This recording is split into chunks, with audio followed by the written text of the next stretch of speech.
Hi, good morning. I first of all would like to thank Dean for his work on moving beyond the medication alert, because we certainly have a lot of them on our hands. I'd also like to thank my collaborators on this work. Well, first the CHOP Clinical Decision Support Committee, my fellow physicians, Bimal Desai and Chris Bonafide, and Luis Ahumada from our Division of Analytics and Reporting. I'm here this morning to talk to you about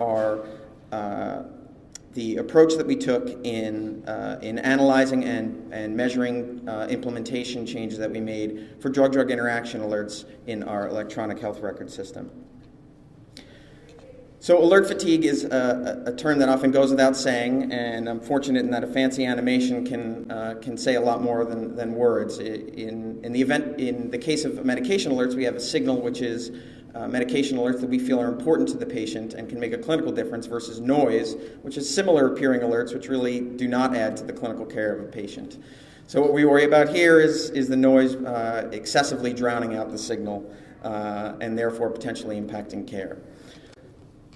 And just a quick example of how a lot of these medication alerts appear in our system, which is Epic, but these alerts are often very similar appearing in other EHRs, pop-up alerts. Here's an example of what we would call a signal alert, an overdose of vancomycin, certainly something that a clinician would want to pay attention to. And here's an example of a noise alert, which is for benzodiazepines and ethanol. Now, we're certainly not in the habit of prescribing ethanol to our patients, so this does get your attention, but what this really is being triggered by ethanol is a very, very small trace ingredient in this patient's iron supplements. And this is definitely something we would classify as a nuisance alert, as it has really no clinical value for the patient.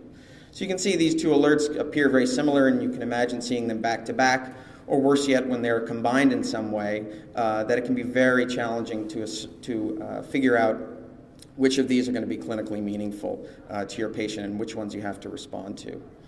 So this is a well-established problem, alert fatigue.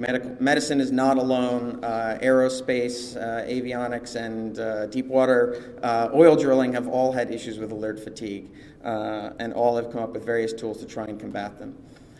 So a little bit of background about drug-drug interactions. I'm going to specifically speak to that, although there are many types of medication alerts.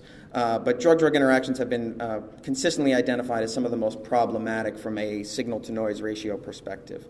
The Children's Hospital of Philadelphia, like the vast majority of other hospitals, uses a third-party vendor for drug-drug interaction information. The reason for this is that these databases are tremendous. In the case of the one that we use, it's over 4,000 drug-drug interactions that are continually evolving. These databases are adult in design, and interaction is an interaction and is agnostic to necessarily the patient you're dealing with, but the design and layout and prioritization of a lot of these alerts is really adult design and not tailored for the pediatric population. Very broad in their intended use, and as we've looked into these databases, we found a lot of false positives, which we would expect, excess noise, but also we found some false negatives, so an incorrect signal, so alerts that we would have expected to be firing or expected to be present in the system that aren't. And another point is just that the data for a lot of these drug-drug interactions is very limited. Sometimes it's a single case report. And these third-party medication vendors, it's in their best interest, both in terms of being comprehensive, but also legally, to include as many alerts as possible. Now, they don't necessarily open the doors wide open, but the way that the system is currently set up is to err on the side of having more, with the possible thinking that might be better, but we're certainly learning that is not always the case.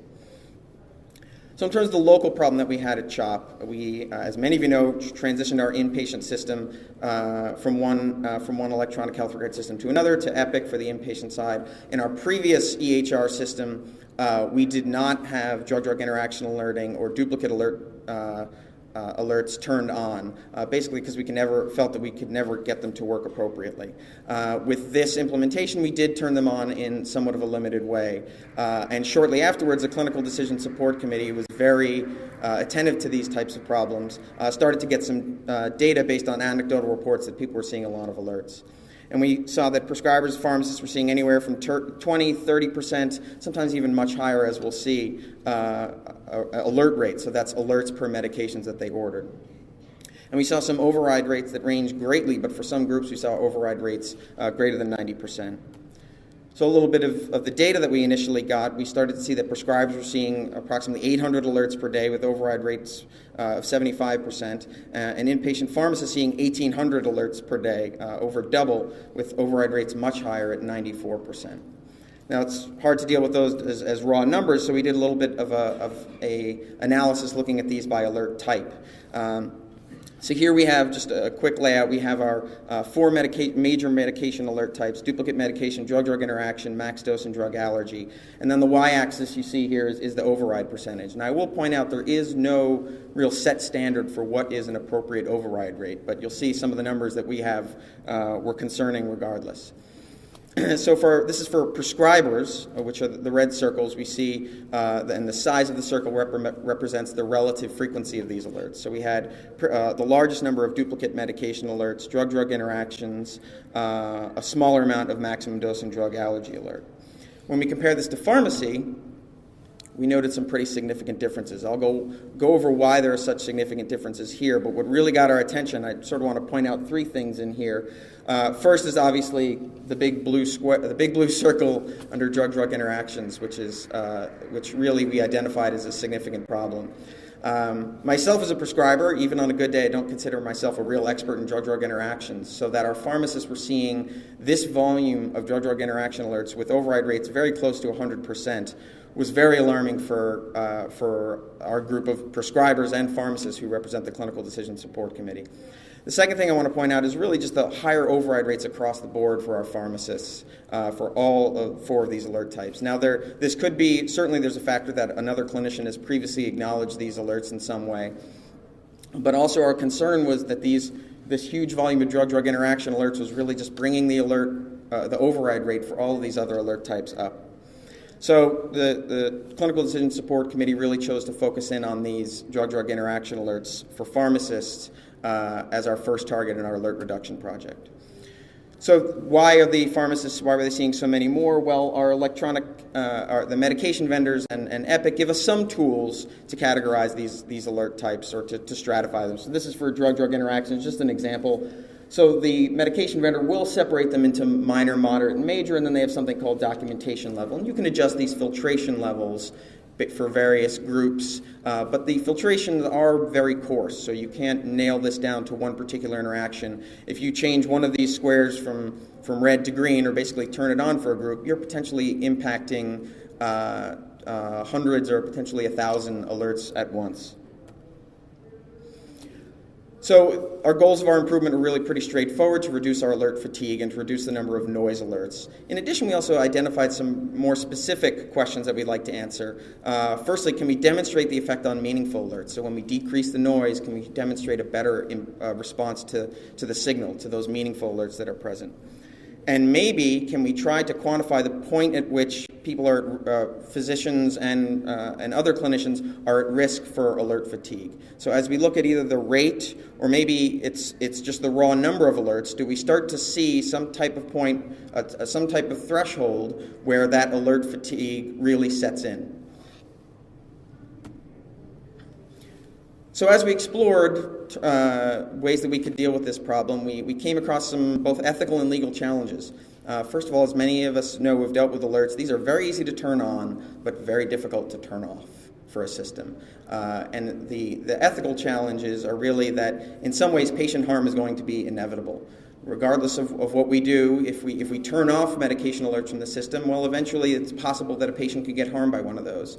But really more concerning for us was that patients can also be inevitably harmed by alerts that are overridden. And in the state of alert fatigue, we felt that we really had potentially no meaningful alerting happening at all for our drug-drug interactions. So that was much more concerning, and we felt an uncontrollable situation. So that's why turning them off really seemed like the best way to go. But also, in terms of the legal challenges, there really aren't standards or best practices out there, not to say they're not in development by national groups, but there's no legal precedent or safe harbor for this work. And national organizations have started, such as the Office of the National Coordinator for Health IT, have started to get involved in developing some of these standards, and the Children's and the CHCA of pediatric hospitals. But in the meantime, all of these alerts are out there. So in order to approach that locally, we had to enlist the support of a lot of groups within our hospital, and this is just a sample of those, but it ranges widely from our reporting group to our legal advice, and obviously our clinical decision support committee had a prominent role. So the method that we chose after we realized that filtering was going to be too coarse, or changing filtering was going to introduce new risk, was elimination of select drug-drug interactions. To approach this list, we basically prioritized it by firing frequency. So we looked at the ones that were firing most commonly in our system, and we had a two-phase system of review. First was our team of clinical pharmacists reviewed the top 100 drug-drug interactions. And of those top 100, they recommended 56 for removal. And this is not just removal from inpatient. This is removal from inpatient prescribers, pharmacists, and our ambulatory environment as well. A subgroup of our clinical decision support committee then met and agreed on removal of 42 of these, and these changes were implemented in December of 2011. So we wanted to answer some very specific questions. We knew we were going to need some very specific tools to do so. So we reached out to our analytics and reporting team and figured out how we could set up an automated way to track the progress of these alert changes we were making in the system. So we set up an alert dashboard. I'll try not to get too technical because I would get myself into trouble. We set up an alert dashboard involving SQL queries of Clarity, which is basically our Epic reporting database, and coupled that with an analytics software that we are using enterprise-wide. And the key things that we wanted to capture were our alert count and types, as I demonstrated previously. The alert rate, so alerts per medications ordered. So if you look at a particular time frame, both of those variables will adjust to that time frame. The override rate of alert types that we are intervening with, but also the override percentage of alert types that we haven't changed. So what is the effect on dose allergy alerts when we make changes to drug-drug interactions? And also being able to sort these by patient location, inpatient versus outpatient, or specific units, and looking at the provider type.